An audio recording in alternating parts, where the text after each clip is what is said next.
Got some rotted D-lam core.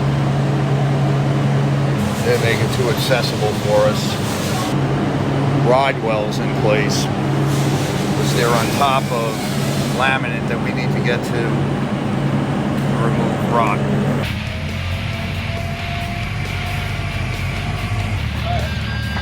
Well, what we're doing here is we're fitting our gunnel cap to the Mako, and what that'll do for us, make sure that all our lines at our whole deck joint match.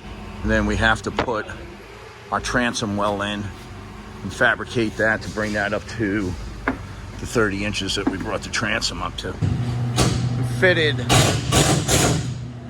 cap back in place, the deck liner, 4 or 5 times, but they got it dialed in, sitting perfect. And the Metan changes continue. Truly making this Mako a Metan Mako.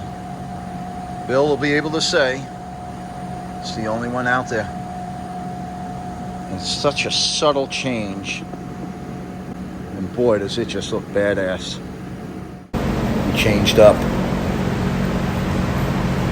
our casting platform by moving it forward just a bit. Back here, changed out our transom cap. We're tabbing it together in place, and then we'll build an outer jig to be able to lift the deck lid off in one piece. Gary came in, built the jig for the gunnel cap. For the 25 Mako, we'll be lifting that off now that it's all tabbed together. We're getting our glass work done.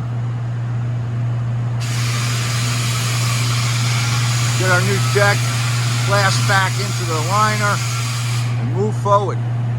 So why don't we take these measurements, you know how much of the opening is, have them bring this all the way over. Scotty's got his pieces all hot glued in place. We'll come in, fiberglass and tab.